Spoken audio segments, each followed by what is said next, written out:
may discuss our Lord and Savior Minarchy. No, seriously, I'm just kidding. Hi, my name's Rick Robinson. I am the general manager of KLRNradio.com. We are probably the largest independent podcast network that you've never heard of. We have a little bit of everything, and by that, what I mean to tell you is we have news, pop culture, special events, conspiratainment, true crime, mental health shows, drama productions, and pretty much everything in between. So if you're looking for a new podcast home to grab a little bit of everything that you love all in one place, come check us out. You can find us on X under @KLRNradio. You can find us on our Rumble and our YouTube channels under the same names. You can also find us at KLRNradio.com and pretty much every podcast catcher known to man. So again, feel free to come check us out anytime you like at KLRNradio.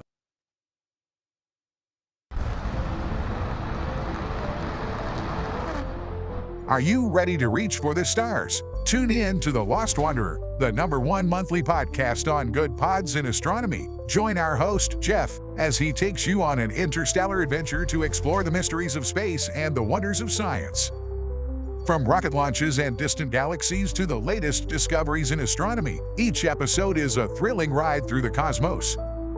Don't just gaze at the stars. Come explore the universe with us. Follow The Lost Wanderer wherever you get your podcasts, and let's discover the stars together.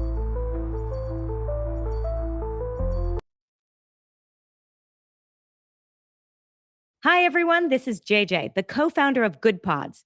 If you haven't heard of it yet, Good Pods is like Goodreads or Instagram, but for podcasts. It's new, it's social, it's different, and it's growing really fast. There are more than 2 million podcasts, and we know that it is impossible to figure out what to listen to. On Good Pods, you follow your friends and podcasters to see what they like. That is the #1 way to discover new shows and episodes. You can find Good Pods on the web or download the app. Happy listening. In uncertain times, we could use someone to lean on. Blue Cross and Blue Shield of Oklahoma will stand by you with plan options to fit your budget. If you've recently lost your job, had a baby, or moved, you can still get the healthcare coverage you and your family need. Financial help may be available for those who qualify. Call 855-452-BLUE or visit hereforyouok.com to see if you're eligible to enroll. Blue Cross and Blue Shield of Oklahoma, a division of Healthcare Service Corporation, a mutual legal reserve company.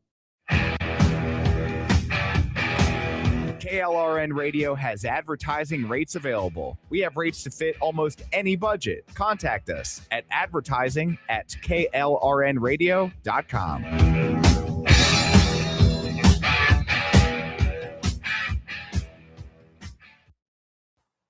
The following program contains coarse language and adult themes. Listener discretion is advised.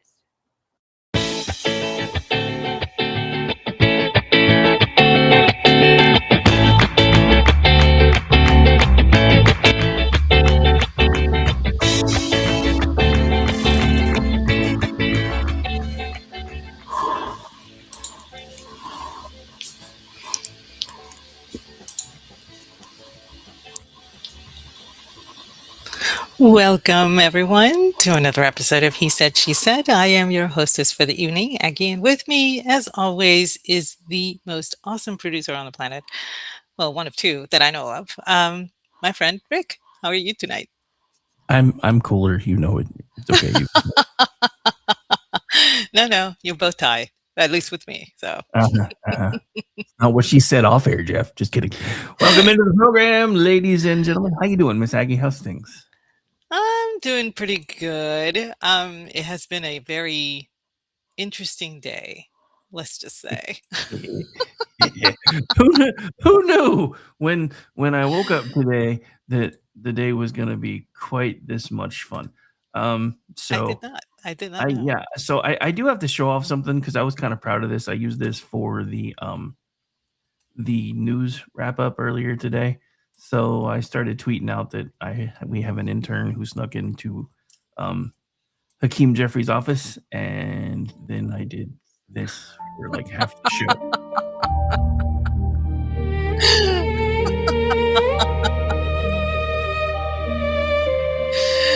That's pretty funny. Again, I don't normally try to do victory laps because I know how quickly stuff like this can turn. but he was being a douche for like weeks until this happened, and everybody's like, you guys broke the law, right? And even the Supreme, I'm pretty sure even Scoville was like, yeah, we're gonna just make sure you guys don't try to pull anything this damn stupid ever again. especially when they were the ones that said, please hold your decision until after the referendum, because I'm pretty sure they were like, well, the results will already be in and they'll see what the people actually want, and then they'll just be like, yeah, it doesn't really matter if it's unconstitutional because you guys voted for it. Yeah, that ain't how any of that works. No. And I think it was kind of like when Alito earlier this week, I think it was Alito, SmackDown KBJ, or KJB. What is it? KBJ. I always miss up her name initials, because when somebody tried to hit them again and say, hey, you guys want to reconsider this? They sent them back a 9-0, just get bent kind of thing. And then she took to the interwebs and, well, I don't know if we should have done what we did this close to the election. And he's like, hey, you remember we actually decided this back in like 7 months ago? You guys were the ones slow walking your paperwork. He just flat out threw her under the bus, and it was kind of delicious. I think a lot of these folks are just tired of all the drama and then the same thing I tell everybody is why when everybody was like, I'm gonna vote for Mom Donnie, I'm like, yeah, go ahead. And everyone, we got to figure out how to stop. And no, we don't. Let them face their consequences. And now they are, because dude who said everything was free was like, we're broke. I don't know what to do. Because nothing's free. But anyway, that's not what we're talking about. Nope. But we had to pay homage because today was right. Okay, a red banner day. Let's just put it that way. Well played. So, but anyway, no, tonight's topic has up. Usually we try to stay away from politics. Obviously, we just couldn't do it today because it was schadenfreude delicious. So we kind of had to sneak that in a little bit.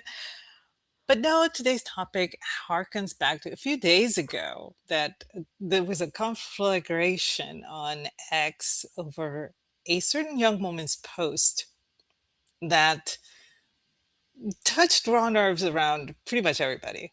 Everybody was really there were some people that supported her, but there were a lot of people, many more, 95% of which did not. I'm gonna say, I mean, there were a lot of replies. She ended up locking down. She ended up, you know, deactivating for a while. She came back, still locked down, and I'm not even sure where she's at right now. But she was a young, woman, and she wrote a little screed on post about meeting somebody from X. And she wrote, and I'm going to read the whole thing to you. She wrote, there was a guy from Twitter who used to send me flowers weekly for a while.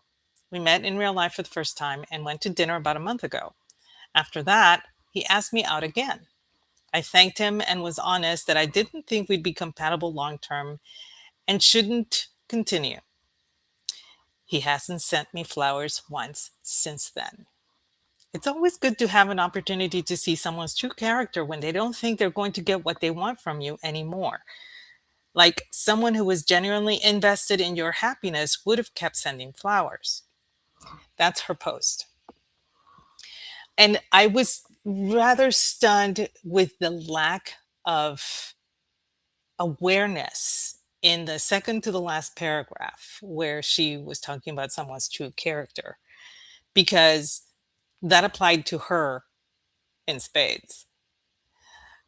You saw her true character come out when she wrote this. Now, I will say this is probably completely fake. She may have done this for engagement purposes to raise, her monetization, perhaps to gain more followers, to get attention. This may have been just a ploy for attention, because I could not find anywhere where a guy came out and said, hey, I thought we had a great time, but why should I invest my money on you if you're not going to date me? I never saw anything like that. And people looked for it because, as everybody knows, everybody loves a good soap opera, especially me. And I couldn't find anything. And lots of us could not find any guy that actually admitted to being the person that she's referring. Now, most men tend to be smart and not, go ahead and say something that would point out to that they were the ones. So maybe he kept it on the down low because he did not want to get any pushback from her followers or whoever was supporting her in this endeavor. But it it kind of brought to mind that there are women that think like this, and there are some young men that think this way too. That dating is supposed to, you're supposed to be treated like this statue on a pedestal while you're dating someone. And I think society has done a great disservice in the past, I want to say about 20, 25 years. Ever since social media became a thing, a big thing, I think that's when this started to deteriorate. So let's put it at 20. And, like I said, I couldn't find a lot. And it just seems to me like this was very forced because she actually wrote another post saying, sorry for being so offline today. For some reason, I got inundated with flower deliveries. And I'm like, who's sending you flowers? I mean, how many people have your address here on X? I mean, why would you do that? Why would you give your, I don't understand that. That kind of threw me for a loop, and she's talking about they must have thought it was my birthday. No, you wrote that this guy stopped sending you flowers, and then you decided to say this, and perhaps to actually gain more sympathy or whatever. And she she said that this was, she just likes to be funny and kind, and perhaps she should be the one sending flowers and all that stuff. And a friend of mine actually got it into her head. Oh my goodness. Do y'all remember proper opinion, prop op, that raccoon in, five raccoons in a trench coat guy? I'm sorry. I was laughing at something M said and forgot I was muted. So No, do you remember prop op? He was the five raccoons in a trench coat guy. Oh yeah, I remember that. Okay. It gave me the same vibe. Like this is completely pretend to get engagement. Now, there are some people that knew prop op from, you know, in a more personal way, and they all thought he just suffered lack of good judgment, et cetera, et cetera. So I'll give him some grace on that. Um, he, to the best of my understanding, he never actually did something that would denigrate somebody else online. It was always a very positive lie that he was always pushing, as opposed to a negative one like this one.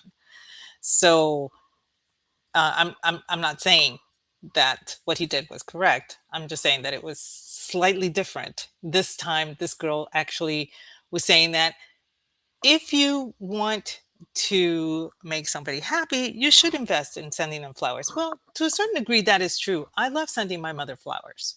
I'm not getting anything but her enjoyment out of it, but she's my mom. My investment is making her happy because she's my mother. What I get out of it is seeing her happy because this has been a rough year for her. So that is what I get in return. And my sisters feel the same way. My brother feels the same way. That makes sense to me. But when you're out in the dating world, and thank God that I will never be in it because I Shut it. told myself if Shut ever it. something happens, I am just not getting back in there. No, it's just not worth it. But right now in the dating world, there is this expectation. You see posts of women, more women than you do men, but yes, men also do this kind of thing where they say, I expect the guy to do this. I expect for him to give me what I deserve. And that is the dirtiest word in dating. What you deserve. Believe me, if you ever say that to somebody, then what you deserve is shit. Because that's not the way courtship works. It isn't. And this is it, like I said, social media has done a lot to destroy what courtship used to be like. I mean, I remember my sister, she's a librarian, and her current husband, when he first saw her as a librarian, he started going to the library twice a week to check out books. He wasn't reading them, he was checking them out. But he No, hang on. Let me fix that for you. He wasn't there to check out books. He was there to check her out and was checking out books as a cover. Let's fix that. Yes, that's exactly it. And so for me, I thought that that was a sweet story. For her, she thought it was kind of bizarre because she'd never been courted that way, you know.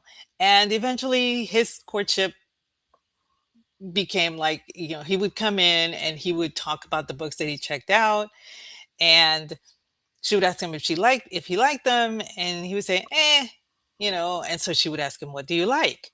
And so he would tell her, and then he would ask her, what kind of books do you like? And so they would start talking about books, and then eventually that moved to other areas of interest. And finally, after 4 months of my brother-in-law doing this, he got up the courage to go and ask her out for a date. And my sister's word to him was like, you should have asked me like the third week you came in. She had been waiting, but she knew that there was a certain dance that you do in a courtship ritual, and that was their dance. The whole, getting to know each other in a public setting, starting with the books and moving from that. And, they've been married, I want to say 22 years now. So obviously it has worked to their advantage. It worked out. Yeah, I mean, that's pretty much past one of the last the last off ramp phases. I don't know if you've ever I think it wasn't Friends. I think it was How I Met Your Mother. One of the bits that Barney always used to say is there are stages where the woman's usually looking for an off ramp, and it's 5 years, 10 years, and 17 years. And usually, if you make it past that point, you're okay. And of course, I didn't start watching that show until after my now ex-wife left at exactly 17 years. And I was like, you son of a bitch. So, yeah. But yeah, so when you're like, I'm just glad I'm never going to be in the dating realm. Shut up. I know. It sounds bad, but keep in mind, I'm also resigning myself to being alone for, I'm just teasing.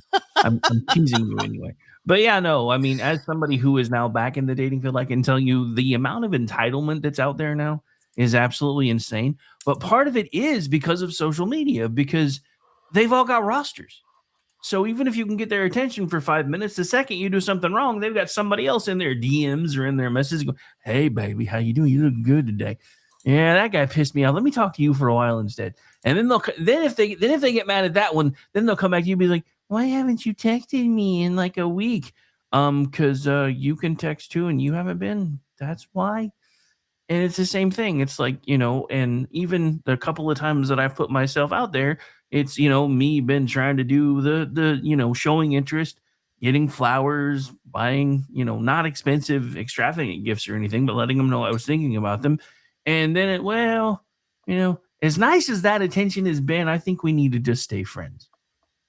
And this has happened to me on more than one occasion in the last 6 years. So then a couple weeks go by and we're still, laughing, joking, texting, whatever. How come you haven't sent me a present lately? So the thing that drove me nuts about that is it reminded me of one of the Eddie Murphy stand-up routines from forever ago when he's like, I got me an African wife because they're not as dumb as you American, they're not as needy as you American women. And then all of a sudden the African wife comes to America, and then a couple years later it's like, what have you done for me lately, Eddie? Yeah, that's exactly how that feels.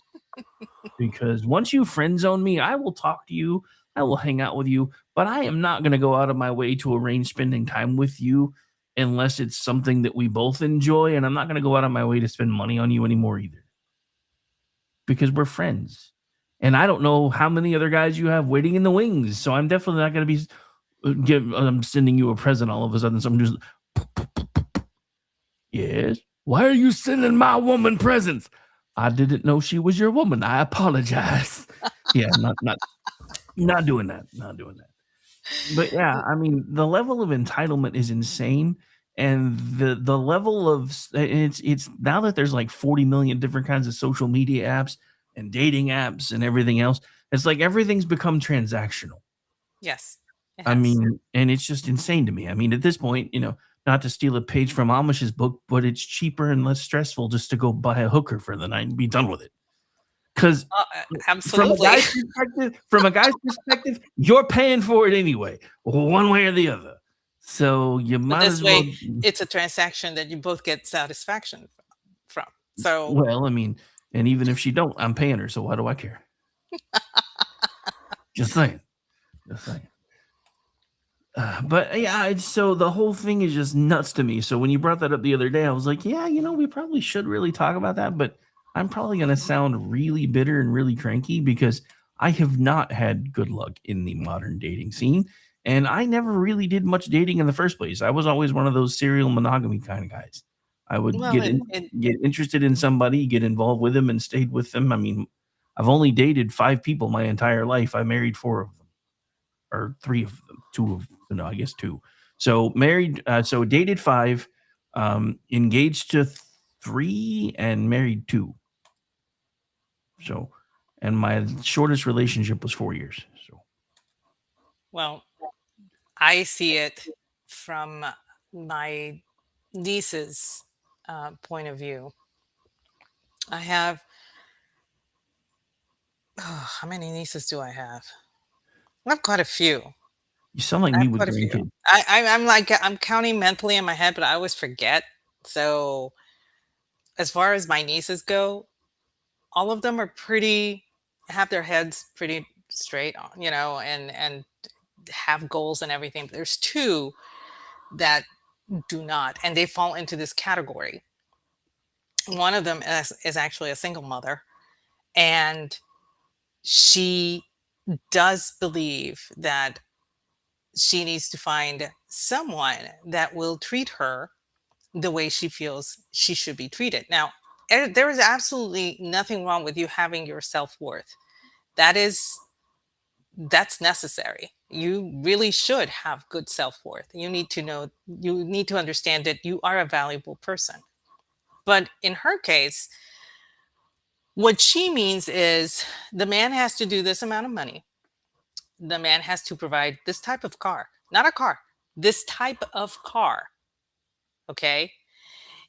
This type of domicile, and a certain level of luxury. Now, keep in mind, she lives in low income housing because, as I said, she's a single mother, and that's pretty much all she can afford at this time.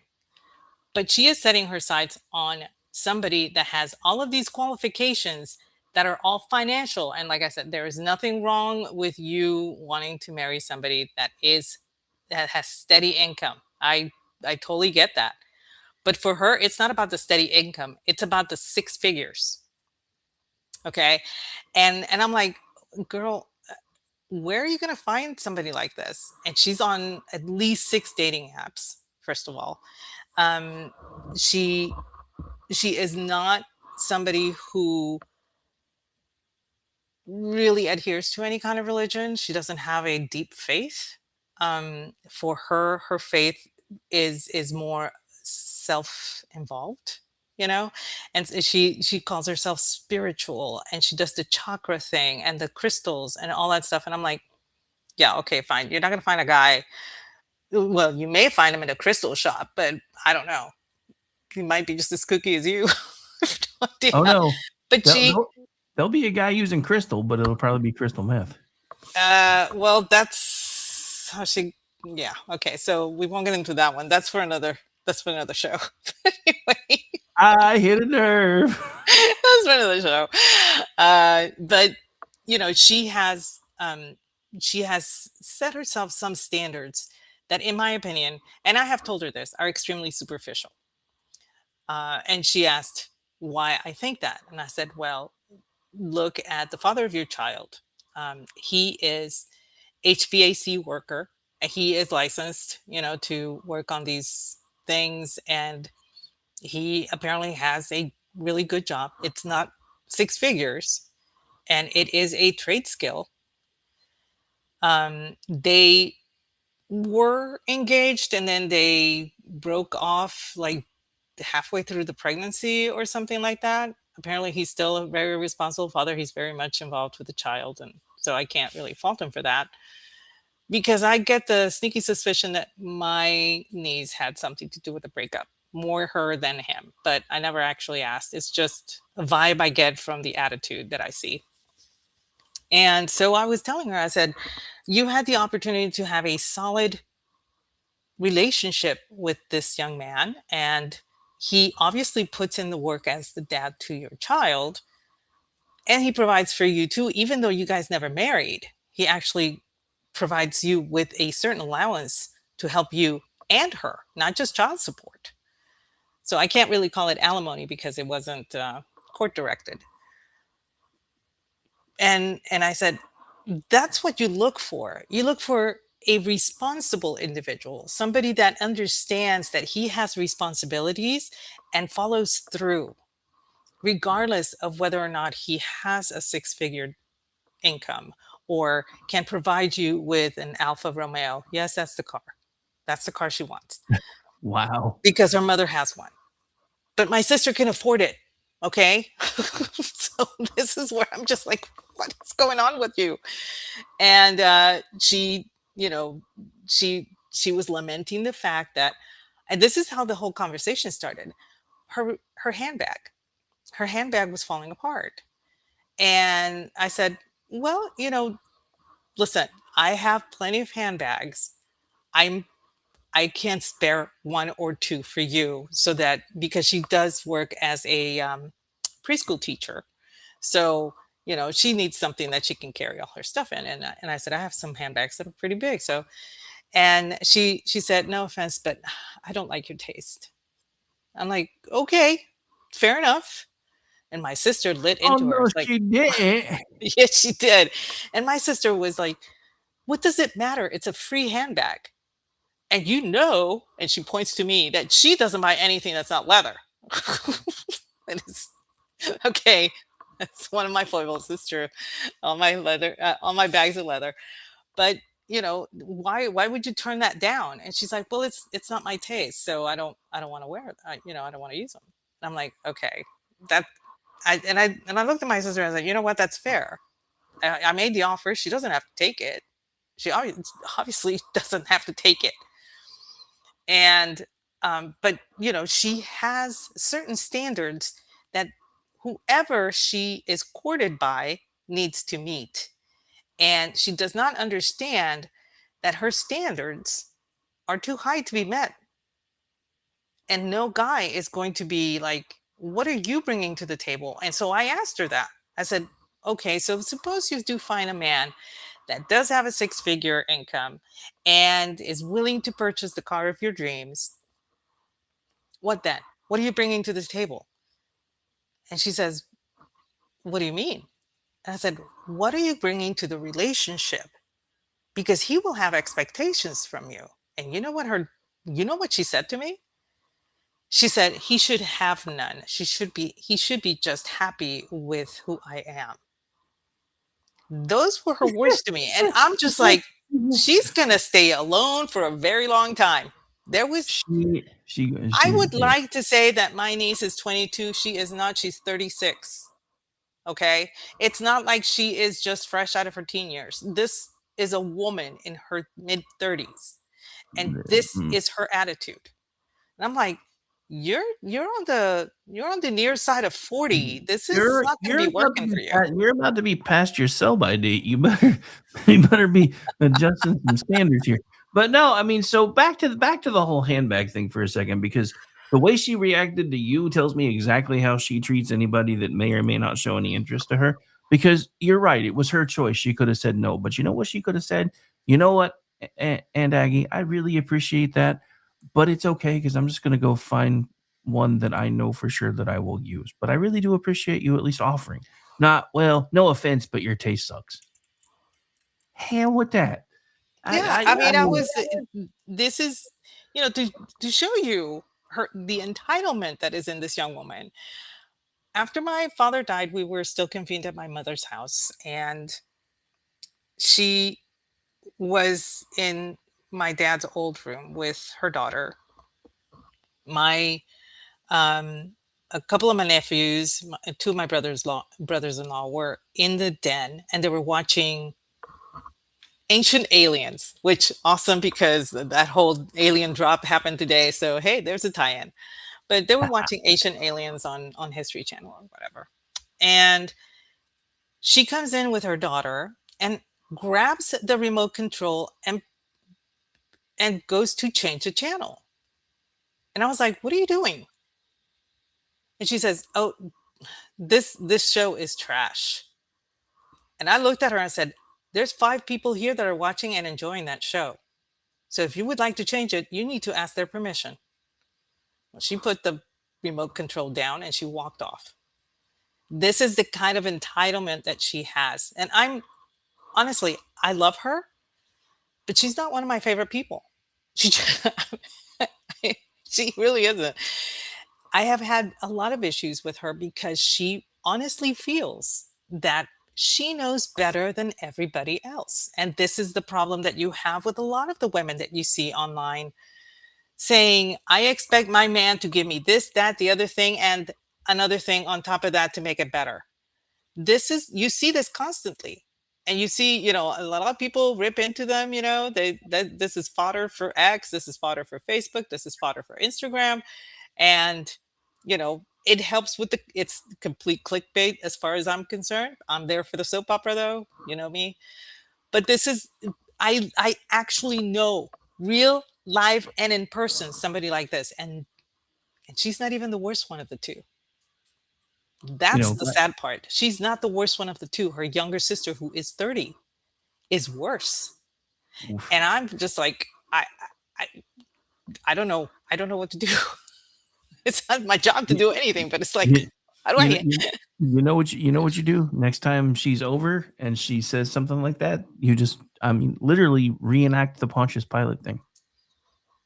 Go get a, go get a bowl of water, bring it over, wash your hands in front of her, be like, "I'm done. You're on your own. Bye, bye, Felicia." But no, I mean seriously, back, just since it is a bit of a tie-in, I have to make a joke since you brought up Ancient Aliens. So there's a Uh-huh. reason that guy's the host and nobody knows because, yeah, most of that guy The you see on, totalist? yeah, most of that guy that you see on TV is a robot. He's an alien. The alien is the hair. Just saying. I gotta say, he's got a fabulous head of hair. I His skull's mean, not that great, but his hair is. leave it to the anthropologist. Not a fan of his skull, but the hair, yeah. I mean, he's not well coiffed, but he's definitely coiffed. It's a little weirdly, but yeah. Um, but yeah, no, I mean, and that's part of it though. The entitlement, and it's about there. So it's about anybody usually around 30, 35-ish and younger that is old enough to date just thinks that they're entitled to anything and everything. And and the problem is it's not really even just them anymore because like I'm about to be 53. So Dun, dun, dun. even with the older crowd, they're like, yeah, I expect this and I expect this and I expect this. And I'm like, okay, so you see everything I do, you see how hard I work, you see everything I have. What exactly do you bring to the table? You know what I get back? I bring nothing to the table except this. And they're like puffing out their chest and I'm like, that's not enough. Yes, those things are fun. I enjoy them, They are but called fun bags for a reason. that's not enough. Yeah, I mean seriously, I'm just like, yeah, and it's just I don't know. I don't know. Like I said, I'll be 53 in a couple of weeks. I never expected to be single again. And I don't enjoy it, but I'm also fine with being alone because everything's insane now. It is. It has gotten very crazy. Like I said, the second news is even worse. And I my mother actually called me because she felt that this was beyond egregious, and she told me of a situation with that niece. And I told mom, I said, you're gonna have to cut her off, you're gonna have to let her go. And my mom, she's 80, she's very set in her ways, and she asked me, "Well, how can I possibly do that?" And I said, Mom, there comes a time that you have to understand that you did everything to earn our respect. If you're not being respected, the fault lies with them, and you need to cut them off. You need to just cut them off out of your. And she's like, have you done that? I said, I did it with both of them. They're gone. There's one niece that I have not spoken to in 8 years. I have not spoken to her at all. She's not aware that I'm not speaking to her, mind you, because she is so self-involved that she has not noticed that I have completely stepped away from her life and have absolutely no interaction with her, neither on social media or when we're in the same area together. She doesn't notice. Everybody else has noticed, but she doesn't. That's how self involved she is. And I'm perfectly fine with her being self involved and not noticing it, and frankly going on with her life. Because for me, it's not about her noticing that I did this to her. For me, it's about I need to keep her out of my life because she is she's toxic. She is not a good person, and I don't need that negativity in my life. So, you know, this is one thing. This is a gift that my dad gave me. I got this from my dad. My mom actually told me that 2 days ago. It's like, you're so much like your father. And I said to her, thank you. And she said, I wasn't complimenting you. I said, I know. And yet I still said thank you. Instead, I still thanked her. But, it was like, my daughter asked me, it's like, you still haven't talked to her? I said, no. I told myself I was never speaking to her again after what she did. And I'm good with that. It's fine. I kept going. I have no expectations from her. I don't expect her to even notice. And that's fine. It's about me taking care of myself and me taking care of, buffeting my soul against somebody who is constantly trying to wear it down. I don't need it. So I remove it from my life, and it's it's not as easy as I make it sound, but one thing that you all know about me is that I have very strong willpower, and if I tell myself I'm going to do something, I will do it. Hence the Lenten diet every year. I It's a test for me to actually give up all of these things for 40 days and 40 nights and random, and five, 5 or 6 Sundays. And most people are like, how do you do it? I said, very carefully. I don't know, but I just tell myself that's what I'm doing and I do it. So when I told myself, yeah, I'm just not going to deal with her anymore, she is out of my life and I'm fine. I followed through 8 years. She has not noticed because she is that self-involved. Everybody else knows about it, but they're not going to tell her because what good would it do? So, um, and it's funny because her stepmother, my sister-in-law, sometimes she'll call me. It's like the countdown is still on. I said, oh yeah, and she will laugh because it's for her. It's kind of hilarious that my niece has not noticed. But she doesn't need my presence in her life. She doesn't. So of course she's not gonna notice or anything. And I don't need her presence in my life. So there you go. It's difficult following through, especially at times when um, she had her baby. Um, Also, not sure she's with the father of the baby anymore, but another story for another show. Bum, But bum, bum, bum. yeah, I let me tell you, I mean, it's rampant in my family, I swear. But the end result is I don't have to deal with her bad vibes. I don't need to be worn down by her negativity. I don't need to be scolded. I don't need to be yelled at for not understanding her. And I certainly don't need my politics or my faith questioned at every turn. She can question my faith, that's fine. But I don't need everything else questioned at every turn, like the way she does, and her belligerence was always misguided, in my opinion. So yeah, I was done with that. But she is also of the class where she expects certain things from the guy that she's dating. And when pushed to provide what she is going to bring to the relationship, her response is always, I'm bringing myself. Look at me. I'm so beautiful. Now, admittedly, she is a very pretty young woman, and she was a lingerie model for a time. So, yeah, a lot of men are very attracted to my niece. So for Or do you her, she proclaiming, thinks huh? sorry, I was going to say, or do you proclaiming he can fix her in 5, 4? But that is for me, when I was, dealing with that, this is what she brings to the table, is her physical attributes is what she brings to the table. And I'm like, so basically you're telling the guy that all you are is just a bunch of icing. There is absolutely no cake underneath. And I said that to my other niece, the other single mother. And she said, what's wrong with that? And I said, you don't want a guy to actually like you because of the brains of the operation. You just want to look pretty for him and, be eye candy. Is that it? She said, if that gets me a guy that can take care of me, yeah. That's The where, trophy wife syndrome. that's where a lot of these women are at right now.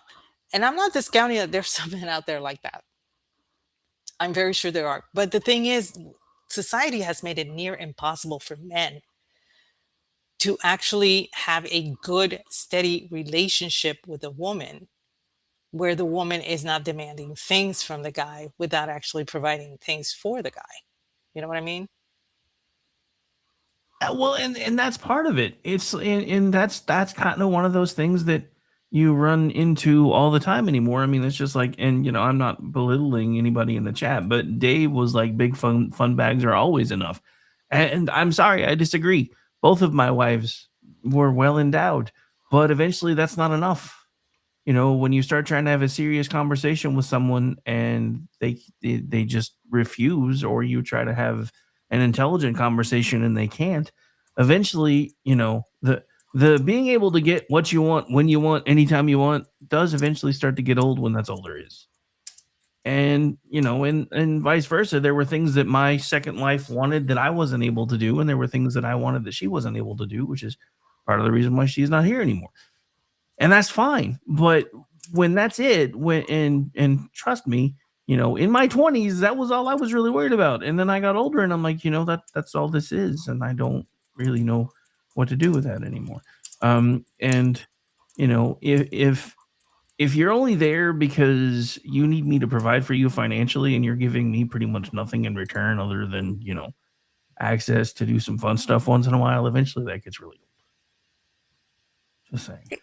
Yeah, it's true. And, like I said, I'm not going to discount men. There are some men that are like that. I mean, we're old enough. I don't know about you, but I watched American Gigolo with Richard Gere. I know that exists. And there are some men that are looking for sugar mamas as well. They are. But it just seems very unbalanced in one direction. And when you're looking for a sugar daddy or sugar mama, it's with the understanding that you're going to be providing a certain aspect of the relationship in return for being taken care of.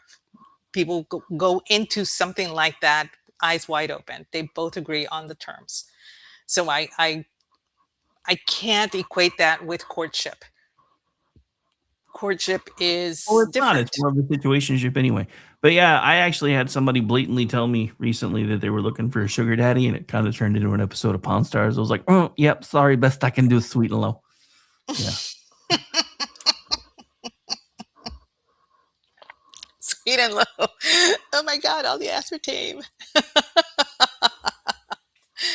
Well, like I said, there is a serious, I I don't want to say it's a void or a chasm, but there's a separation, I suppose, when it comes to courtship that this particular new generation does not seem to understand. And when I was growing up, one of the things that I noticed that happened in my parents' relationship is my mom always did for my dad. She always took care of things in the house. She took care of my dad. She made sure everything was running smoothly. She gave 70 to 80%, expecting nothing. My dad provided for the house, provided mom with whatever she needed for the house, provided mom with whatever she needed for us, provided us with everything that we needed, all that stuff. He gave, in that respect, he gave more than my mom did because he was the main breadwinner, or at least the breadwinner, I should say. But also, if mom ever needed anything, like suddenly she wanted to go to Puerto Rico, my dad thought nothing of buying a ticket right then and there. Didn't even ask questions. Why do you need to go? What's going on? Nothing. He didn't. It did not matter to him because this is what my mom wanted, and he wanted to please her. And so, even though their giving and taking was completely different in aspect, they still balance each other out.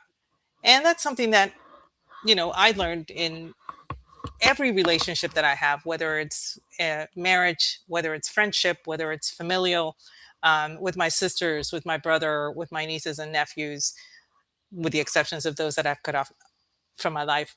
I give more than what I expect. As a matter of fact, I don't expect anything back from anybody. Um, I remember the first time that I started sending rocks out, somebody said, what can I give you in return for this rock? And I said, nothing. I wanted to send you the rock so that you could enjoy it. You can use it as a paperweight. You can put it over there to look at it. You can do whatever you want with the rock. If you want to give it away to somebody else to make them happy, feel free. You don't have to keep the rocks that I send. They're just to provide you with some joy until such time that you want to, either, if you want to keep the joy forever, that's fine. If you want to spread it to somebody else, that's fine too. It wouldn't hurt my feelings at all. Actually, that's what I do with the rocks. I put them for people to find, and then people put them somewhere else to find, and they just, one of my rocks actually made it to Kansas City. Did you know that? I had no Did not know that. idea That's it cool. traveled that far. And I found one that was from Alexandria, Virginia. So, these rocks travel all over the place.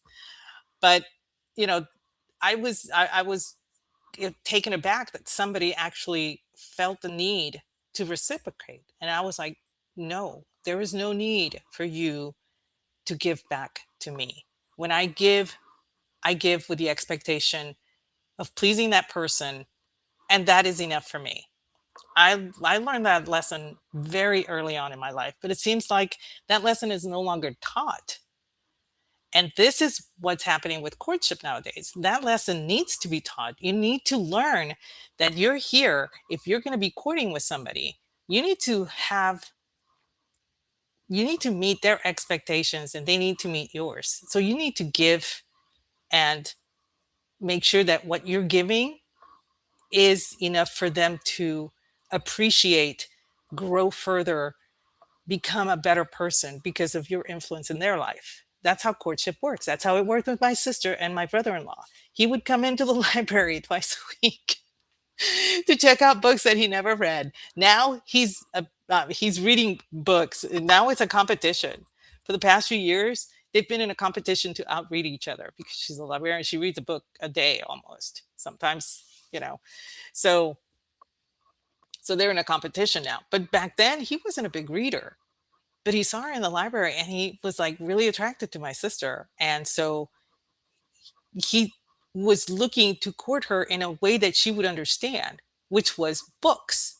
One of my favorite movies. And I cannot stand Will Ferrell for,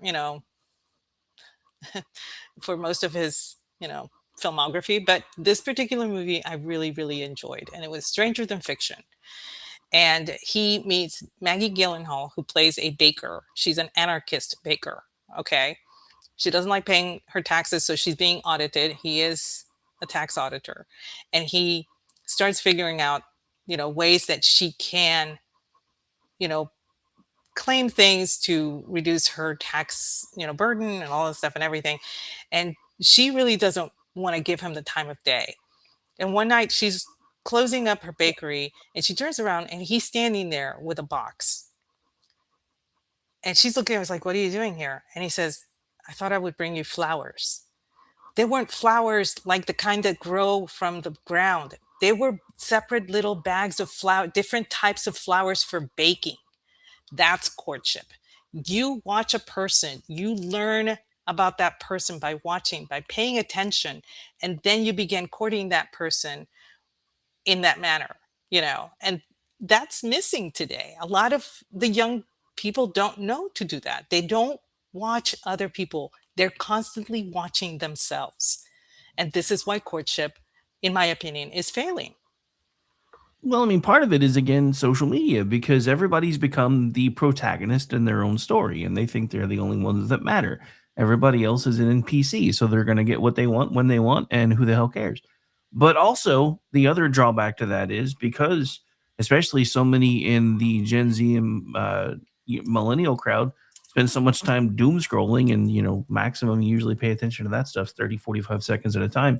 Nobody invests enough attention to anything anymore to be able to say, oh, this person likes this. Maybe I can, if I'm really trying to get their attention, maybe I can do something like that. So those kind of things don't really happen anymore, which, because, and honestly, that's one of the reasons why I was kind of surprised when I went back into the dating sphere because I am one of those people that pays attention to things, But the other thing is, 'cause, I haven't been on that many dates since I've been divorced, and I've been divorced now going on 6 years. But the other thing is, it's like every date's a speed date kind of thing because it turns into an interview. Yes. Like by halfway through dessert, they're like, "So where do you see this thing in 5 years?" I'm like, "We haven't even decided we're gonna have a second date yet. Why are you asking me about 5 years from now?" It's just, yeah, it's so overwhelming, and it's the reason why I'm just like, you know what? I don't even care anymore. I tried a couple of times with people that I thought were really going to be people that I could get involved with, and it just turned into, well, I think we're better off as friends. And I'm like, so and for the ones that I'm talking about, it was the same kind of thing with this chick with the flowers. I was putting in effort for months at a time because they were leading me to believe that at some point there could be more than what we just had here. And then someday, one day, it just turned into, well, after I've had some time to think about it, I don't really think so. I'm like, okay, so I just wasted months of my life and months of my time. And I'm not trying to be bitter about it or anything, but I'm not young anymore. It was no big deal when I was in my 20s. And I never was one of those people anyway, but if I wanted to be, I could bounce from date to date in my 20s. I didn't care. But now I'm like, I'm older now. I just kind of want to know, is there something here or not? Instead of well, maybe, maybe not. We'll find out. But it's just, it's all nuts. But again, it goes back to there's so many different dating apps now. And now there's all these reports that Gen Z is getting burned out on the apps because they have swipe fatigue. And now they're trying to go back to doing things in person, but they don't really know how to do that anymore either. So they're Well, just interviewing everybody. And I'm just like, ugh. well, that is also a result of social media and the smartphone, the smart tablet, the smart items, the laptops, all of those things. There was a study that was conducted that revealed that children in this generation that grew up with the advent when they were about 12 years old, that's when the smartphone and the iPads and all that stuff started coming out. And they transferred their attention to the online activities instead of in-person activities where you learn about friction between people. You learn to structure your relationships. All of that happens right before you go into your teens. And that has been taken away. And that's why you find a lot of people not knowing how to conduct themselves in public. That's why you find, the other day there was uh, a I want to say it was Daily Mail or Telegraph or New York Times. I don't know. Some paper came out and said that millennials and Gen Z, specifically Gen Z, rather, are bringing their parents to interviews because they've never had to deal with rejection. You've had the helicopter parent for so long. And yes, Gen X is guilty of that. I'll be the first person to say that, because there was a time when I had my children that I wanted to like hover over them and protect them and everything. And I was like, you know what?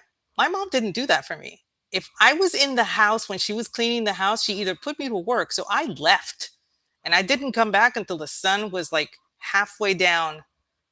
You know, I didn't want to clean house. So of course I left the house, and I was roaming the neighborhoods. I was going up and down literal mountains in my hometown when I was 7 and 8 years old, because I did not want to deal with cleaning the house. So there was a time that I fell into a cave, but that's another story for another time. Anyway, but the kids were not taught how to resolve conflicts in person with people their age on the playground. Hell, they've taken recess away because, oh, it's too dangerous. They took away the monkey bars, and they took away everything. They put down very cushy stuff because you didn't want your child to hurt themselves. Hell no, I wanted my kids eating dirt if they fell, because that would teach them, hey, next time I'm not going to do that. I'm going to do it a different way. And I cannot tell you how often my son came home with scrapes and cuts and bruises, and there was the broken arm incident, there was the broken tooth incident, he just got into everything. And I was perfectly fine with that. Yeah, except the broken arm thing, everything else was I could handle okay. Um but I was just like, if you do not learn from an early age how to resolve conflicts with your peers, you will be susceptible to a lot of bullying. You will be susceptible to a lot of cyberbullying as well. And you will not be able to communicate outside of your sphere at all. This is why you have parents showing up with their sons or daughters to interviews. And employers are like kind of freaking out because the people who are interviewing you didn't go through that. They're much older. So they're not sure how to handle having a parent there. And admittedly, it's completely different if you're taking your son or daughter to get a physical, or if they need to go to the doctor for any reason.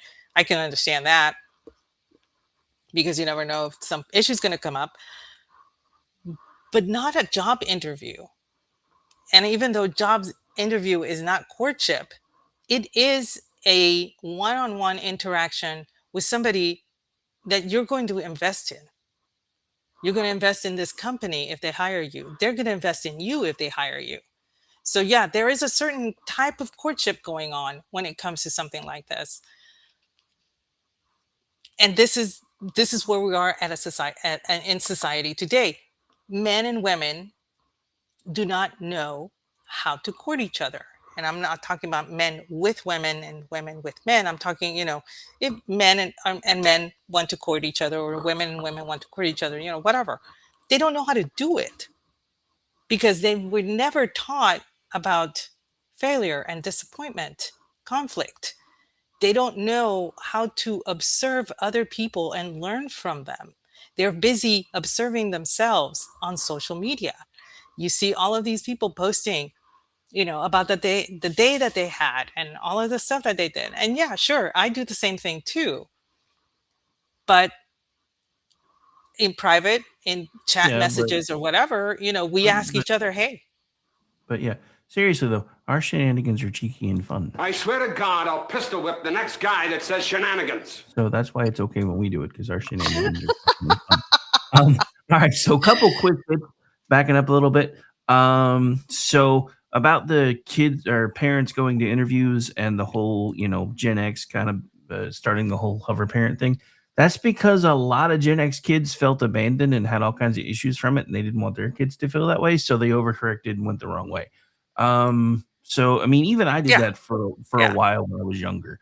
And then I was like, yeah, no, this isn't working because my kids are not figuring out how to do anything. Yeah, And I then know, as and far it was true. but yeah, but then as far as, people not knowing how to date, they don't necessarily know how to handle breakups either based on what I just put on the screen. But I don't know why he dumped her. I'm just saying. So yeah, apparently an ex-Dallas Cowboy cheerleader was arrested after hiring a marching band to follow her ex-boyfriend around or to work for 9 straight days. Well, that's a little I mean, stalkish. yeah, but yeah, but yeah, but Dallas Cowboy cheerleader. Former, I'm saying. former. Um, But yeah, yeah, I knew a couple of the Houston Oilers. I knew a couple of the Dallas Cowboy cheerleaders too, and they're all. I'm gonna say it. All of the ones that I ever met were salt of the earth, and you would think that they would be like really high on themselves and everything. They were not, and the reason for that is that this was a side gig. This was not their job. This was not their usual everyday thing. I think one of them was actually a special education teacher, one of the first ones that I ever uh, knew about before special ed was a regular position in public schools. So you know, so but maybe she was just like, "Oh no, you will not forgive me." She went all full, boiler bunny on him, didn't she? I mean, but yeah, Amish makes a great point. He's like, I'd fucking love that. I'd call that my theme music on the way to work. And see, and this is the difference. This guy is probably a millennial, a Gen Xer like we would love that shit. I was like, oh my god, look at the attention I'm getting. I am queen. I mean, I could honestly I could see Amish like, not even driving to work that day, just marching and just dancing down the sidewalk while the band's following him and like, this is awesome. Yeah, no, I could actually probably kind of see that. But not taking the buggy to work that day just so he can enjoy the band. Yeah, I mean, but yeah, it's the whole thing of everything is just so different now. And again, I understand because the technology that we are complaining about is the same technology that allows us to do what we're doing right now. So Mhm. I understand. But the thing about it is, it's just like any other technology. There are good things about it, there are bad things about it. One of the worst things about it, especially when you couple it with COVID, is we don't know how to interact with anybody anymore. And a No. lot of the younger generation doesn't even care to learn. They just don't. They're just like, I'm gonna and it's this whole like, with your nieces. They're not looking for a relationship. They're looking for a situationship. They just want somebody that's going to be able to take care of them and do all the things that they need them to do, and then they'll give them what they want in return. And if they get a ring out of it someday, awesome. If not, I'm taking care of. What do I care? And that's the thing. That everything is just so transactional now. And it's depressing when I let myself think about it. So I really should have said, no, maybe this isn't the best topic for me tonight, but here we are anyway. Anyway, mostly kidding because I'm kind of over it all now. But it's just Yeah, it is a sad state of affairs when you think about it because I've always contended that this woke push that we've had with the whole transgenderism, with the whole saving the planet, with climate change, with this, that, the other thing, has always been about one thing, and that is population control. And I do think that this, though it was not the intent, it is being embraced as a good development towards that whole population control aspect. oh, it Um, definitely is. so, um, somebody was saying, there was somebody had posted that a matchmaker had been arrested because she would not give the money back or something. I don't know what happened. And they got into a tussle and she assaulted the guy or whatever. But basically, a lot of people don't know there are women and men who are matchmakers. That's their job. They they look at people who apply for relationships. They have an entire resume. They go through this has been going on for decades, hundreds of years, I should say. I mean, if anybody ever watched, what was that? Which is the one that Topol was in? If I Were a Rich Man. What's that musical? Not sure off the top of my head. I'm not big on musicals, so I don't really have much Well, the information. song "Matchmaker, Matchmaker, Make Me a Match, Find Me Oh, a that's Find, funny because Catch when you Me were a talking Catch." about Matchmaker a second ago, that song was in my head, and I still don't know. Well, it exists for a reason. I mean, it has been a vocation for hundreds of years, and it's still going on. But apparently, it has become more difficult because, like I said, it used to be matchmaking back in the 80s. I believe there was one gal who did it at Texas A&M when I attended college, and she was a matchmaker, and you actually had to fill out an application, and it was very straightforward. Um, it was very simple, and then as you progressed, the next application was more detailed, and then the next one, so that way she could gather more information so that she could figure out who was your best match and that kind of thing. Nowadays, it's not like that. It's like I said, you have a lot of people saying, I'm looking for a guy who is already, he's working, he does six figures, he does this, he does that, he dresses well, I want him to have, and oh, and don't get me started on the gene matching. I want him to have black hair and blue eyes so that my children can have black hair and blue eyes, that kind of thing. And I'm like, you're designing your children before you even meet this guy? That's That's that's kind of bizarre. that's a little cart before the horse. Oh, by the way, according to the chat, the name you were looking for was Fiddler on the Roof. Oh, thank you. Fiddler on the Roof. Yes. And Topol was such a great, great actor. I'm not reading what Ordy said, so you're gonna have to go read that yourself. Just saying. Let me see. Nikki Pookie. Listen, I do think had I gone into the matchmaking business, I would have made bank. I really think I would have done so. But I'm like, it always smacked me of engineering, so I never did. But I was always honest but kind with all of my girlfriends. What do you think about this guy? And I would tell them my honest opinion, but I would do it kindly. And I remember my best friend, she was dating this one guy. He was in the Corps Cadets, and I did not like him. I didn't like him. I did not like him. I did not like this guy. I cannot stress to y'all how much I did not like this guy. But he made her happy. And I could not pinpoint anything that told me why I didn't like the guy. But it was there. There was an undercurrent all the time. And one day I'm in our dorm room and he comes by to see if she's around. And I tell him, no, she's, she was supposed to be back from class, but, she's in ID, industrial distribution. So she wasn't very far off. She was like 2 buildings down from our dorm. I said, but if you could possibly catch her, she's just in ID right now. And he said, okay. Now I kept my door open and everything. And I thought he had left.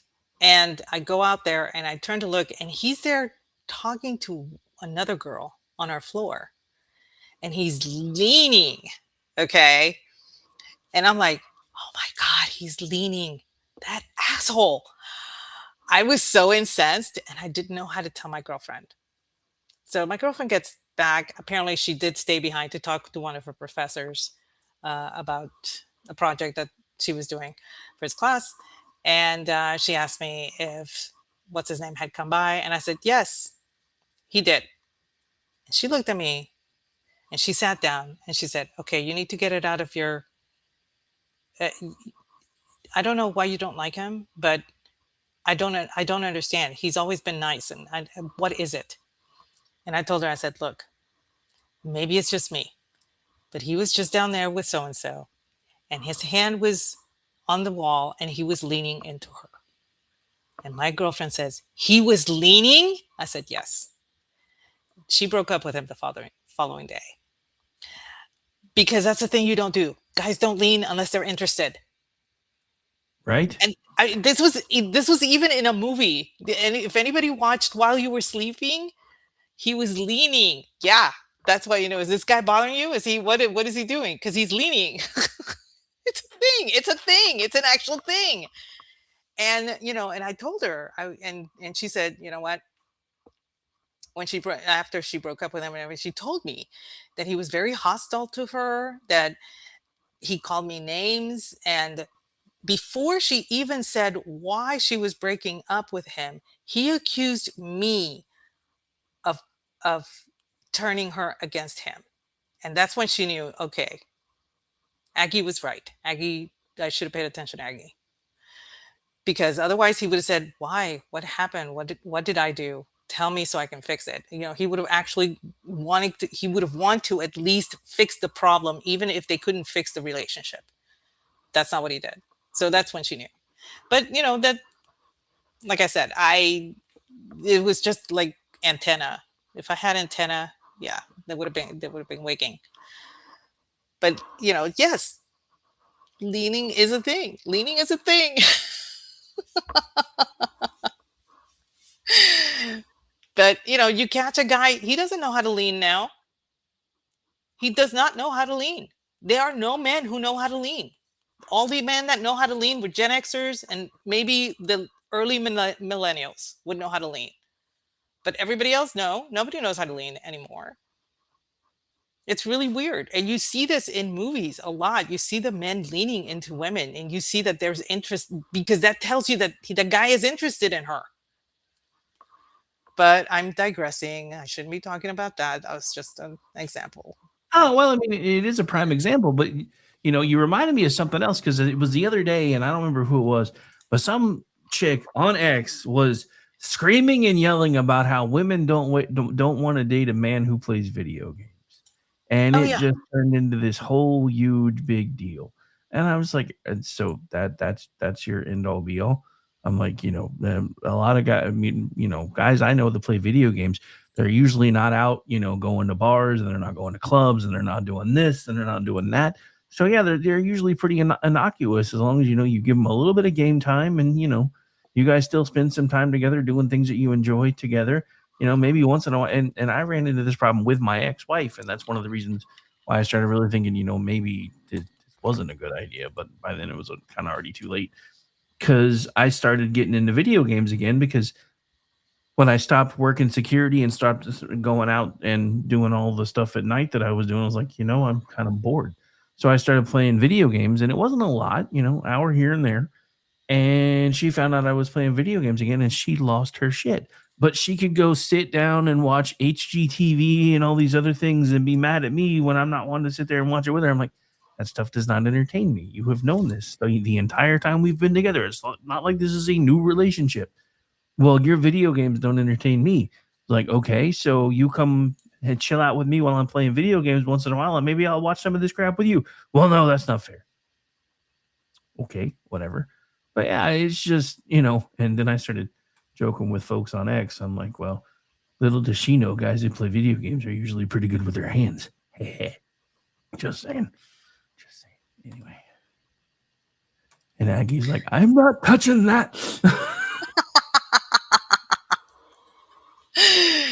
No. It's it's just part of how, yes, society changes, culture changes. That is true. And there is nothing wrong with adhering to certain cultural mores and norms that establish a good rapport between those who are seeking to unify as one couple and become a family unit, to make it clinical. But let's face it, our society has done a lot of damage to that whole family unit thing. And because of that, I do think that shares in the in in the in the responsibility of where we are today when it comes to courtship. Um, you have that hookup culture that was prevalent for the past few decades, where women were convinced that it was better to just hook up with a guy and discard him, and men saw that as a way to avoid responsibility, and they would discard the woman as well. And there was no it was just purely animal instinct, and there was no um, spiritual or emotional connection there. And sometimes there was an emotional connection, but it was mostly one-sided, and that would turn into a bad thing, because you would have your ex Cowboys cheerleader issue happening, with the whole stocky thing. But that's also something that is far more prevalent. This was something that we discussed in spiritual books. I was reading Lightning for not this past Monday, but the Monday before that. And one of the things that struck me was rereading it today. The actions of the guy who was trying to court the main protagonist would have seemed a bit stalkish by today's standards. Back then it would have been courtship. Now people would say, "Oh my God, he's stalking her." And it was innocent stalking, like by leaving little gifts for her, like a little frog of some sort, because she wrote stories about this frog. And so that's how he was courting her, by leaving the little frogs. Sort of like how my brother-in-law courted my sister, by checking out books he was never going to read. So, but nowadays that would seem, oh my God, I'm being stalked, call the police, and there would be a black and white parked in front of the house, Stranger danger, stranger danger. pretty much. Yeah. So, but there is a lot to be said for watching movies that society right now frowns on, because of those themes, because there was good courtship going on, because it was a happily ever after, where it wasn't about just being together. There was marriage going on, there were babies being made, that kind of thing. And so, can you imagine yours, mine, and ours being made today? I don't think so. People would laugh it out. Oh no, yeah, it wouldn't be They made. wouldn't. And yet it is one of the most endearing films. And it was remade, remember? There was a remake, and I think it was Dennis Quaid was in it. He was the dad. And there was a remake. But a lot of people said, "Oh, this would never happen." And I'm like, "Well, no, not today. Most people just have 2 kids and quit then." You know, but there was a time way back then that it wasn't unusual to have 6 or 7 children. So yours, mine, and ours actually made sense. Um, there's, there are some people who would watch. All right, let's pick while you were sleeping, because of the whole leaning situation. And they would be confused, because some of the things that happen in that movie, where the brother of the guy that she's supposedly engaged to, who is in a coma, but it's a huge misunderstanding. If you guys have not seen that movie, it is absolutely wholesome. It's got Sandra Bullock, and it's hilarious. So I highly recommend. But most people nowadays would be like, "What is this whole leaning thing? What does that matter? And why we're does getting it that in the chat matter right that now. she knows the type of ice cream that he eats? And why does it matter that she knows, you know, the that he has a cat? That kind of things. The things that he was questioning her over were important, because that's how you get to know people. You observe them, and people don't observe anything anymore. They just don't pay attention. The situational awareness in this country is practically nil. And I don't mean when something bad is going to happen. It's just the person right in front of you. Sometimes people just don't see what's standing right in front of them. They really don't. They're so self involved, they're so completely turned inward that they don't pay attention to anything that goes on. They may be, it may be phone caused, or it may be just trying to, like, gee, where's the best place for me to take a selfie so I can post it on Instagram? I was at, I kid you not, I was at, I think it was Hobby Lobby. I was in the flower section, the fake flower section, because I needed some fake flowers. I don't know what I was doing. But there was a girl and her boyfriend was holding these flowers so that they framed her face so that she could take her picture so she could post it on Instagram. Now, how do you know? You think I'm making this up? No, I actually went up and I asked, what are y'all doing? And she told me. And I looked at him and I said, and you're doing this for her? And he said, yeah.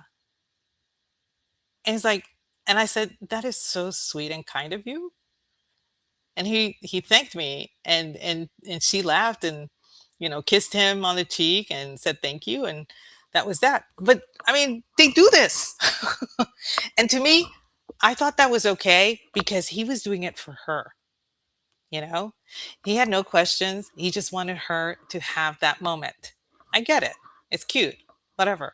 But this exists where they actually look for the perfect place to have their selfie so that they can post it on social media. Anybody that saw um, the remake of Jumanji with The Rock, the first one, The first one was good. Second one, not so much. Not so much, but the first one was very good. And the blonde was doing the same thing in the morning. She would put everything, and then she would use the selfie stick, and it was like she was waking up. And I'm like, why do people think that somebody else took that picture? She took that picture, but it was a commentary on how self-centered she really was. And that's the problem that we have today. This egocentric need for the clicks, the likes, the validation on social media has actually prevented us from being more sociable in real life with other people, including those of the opposite sex or those that we're interested in a romantic liaison. So I'm at the point where it would behoove anybody who is a quote unquote matchmaker out there to start teaching people social graces 101.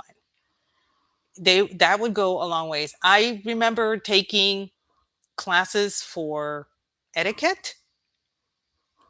That would also help, because a lot of people would think, oh, this is kind of quaint, and you see this. You see a lot of the millennials and a lot of the Gen Zers are discovering the old stuff again.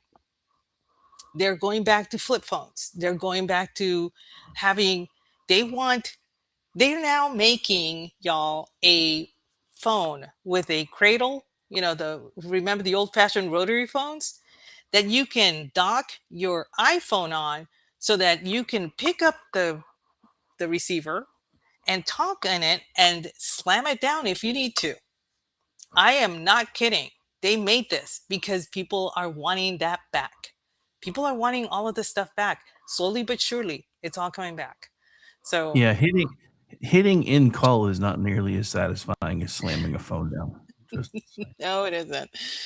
So it's just, for me, I'm kind of glad to see it. I'm kind of glad to see that whole, there was one of my niece's kids once a Discman. You remember those, right? The Discman? Oh yeah.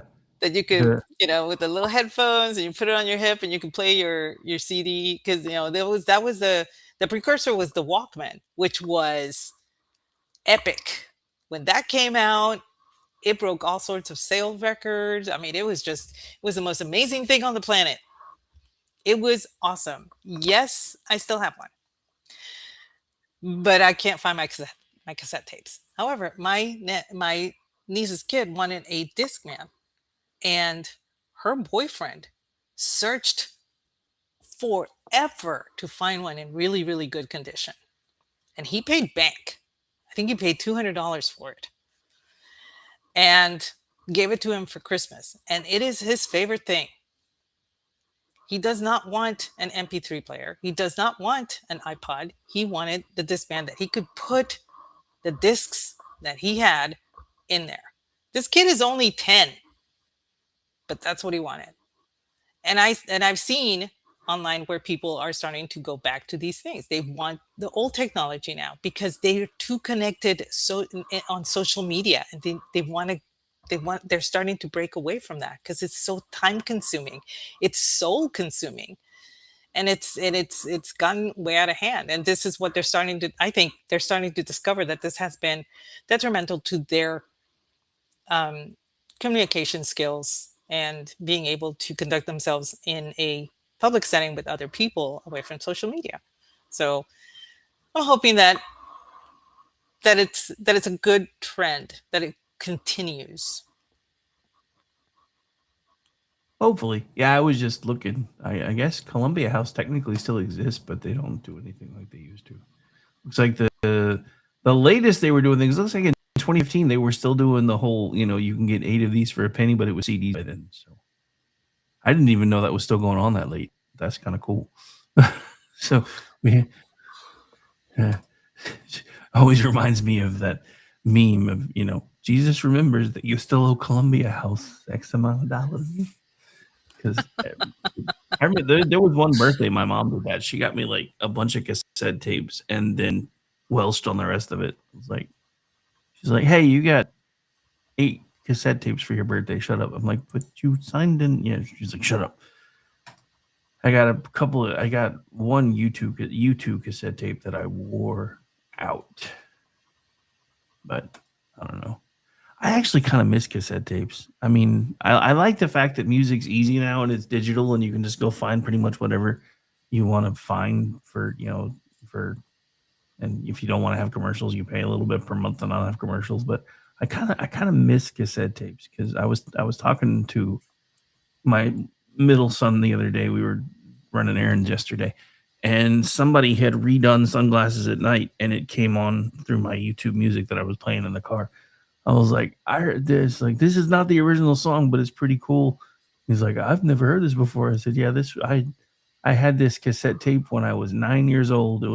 Got it for Christmas with my first boombox, and I played it till it broke. And he just kind of chuckled. Yeah. Yes, I was one of the weird kids in the 80s that actually liked Corey Hart. Judge away, I don't care. But all right, well, hey, we made it, and we didn't have any weather interruptions. Woohoo! Because I was worried there for a little bit. It's 9 o'clock. It's 9 o'clock. Yep. Awesome. Well, so where can we find you? Don't look for me. It's a trap. You can't really find me doing much tomorrow, but I'm going to jinx myself again, but just in the hopes that I manage to do so. Actually, I'm going to try to do some writing tomorrow during the first part of the day. And then Sunday night, I'll be doing Kingdom and Country at 10 p.m. 10 p.m. Eastern, me trying to talk, take 2. Monday, Wednesday, and Friday next week, starting at noon Eastern, The Rick Robinson Show. Monday night, America Off the Rails, 10 p.m. Eastern. Tuesday night, Men Explained Poorly. Wednesday night, entire lineup, which I believe this week is Inquiry. And then we have the Toxic Masculinity Crew. Then we have Behind Enemy Lines, which I have to say, I finally know how some of the rest of the folks that I've roped into things feel, because I actually got the podcast version of Rick rolled from Gene and Ross, because they had me on for a couple times and their numbers started dipping and they're like, you should start guesting more. And now I'm just part of the crew. I actually saw a post the other day where they're like, if you've missed it, this was us, and I'm Gene, and this is Ross, and this is Rick, and we do this every Wednesday night. I was like, we do this every Wednesday night? When did that happen? And I was like, crap, this is exactly what I did to Jen and Namish.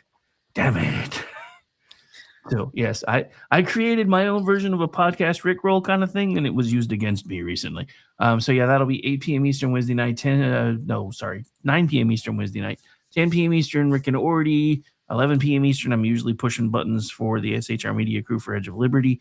Thursday, nothing during the day, so go hang out on their channel for Mission Ready Men briefing. Thursday night, hopefully Jen and Rick will be back. Well, no, I forgot. We will not be back because I have graduations. So I actually may not be here for Monday night because I have 2. Yay for having grandkids that are moving up in the world. Because I have my my middle grandson, I think, if I'm doing the math right, is graduating kindergarten. So I got to go hang out for that. And then Thursday night, my oldest grandson is going to be in high school next year. So I have his 8th grade graduation. God, I'm old. So yeah, anyway. Shut up. I'm older than you. Like what? Yeah. 7 years now? Same thing Amish tells me all the time. It's not the age, it's the mileage. I have been run over. I have been stabbed. I have been shot. Good. I have been shot Fair. at. So, Fair. yeah, Fair. just saying. All right. So, but yeah, so I guess I will probably, I may not be back in time for Rails. I'll try to have it prepped in case we get back in time because it's a bit of a trek. And then I'm pretty sure I won't be back in time for Thursday night, but we will see. And then Friday, after the Rick Robinson Show, Weekend News Roundup, Friday at 3, and then back around here with you. And then next week we have Juxtaposition at 10 p.m. Eastern because, can't ever not have enough shows or something. When I'm not doing all that, you can find me on X at RowdyRick73. You can follow along with everything we do at the KLRM Radio Network on X, YouTube, Facebook. We're also on Rumble, but it's listed under America's Podcast Network. You can also find everything we do at klrmradio.com. And I also produce a Loftus Party podcast, which drops on Tuesdays. And I contribute to the loftusparty.com, misfitspolitics.com, and twitchy.com. And I think that's it. And if it's not, I'm done talking anyway. How about you? Where can folks find more of you? You can find me at Aggie the Barkeep over on X. You can find me 8:30 p.m. Tuesday nights with the Cocktail Lounge with the ever suave Brad Slager. 8:30 p.m. Eastern Friday nights doing He Said, She Said with you. This coming week, you can find me at Toxic Masculinity, 8 p.m. Eastern, Wednesday night. And first Monday of the month, Jeff and I do Spirited Books at 8:30 p.m. Eastern. So thanks for joining us, everyone, and we hope you have a lovely evening. Enjoy the rest of your Friday night. And if you're out of the dating pool, be glad. Be very, very glad. Just saying. Bye, everybody.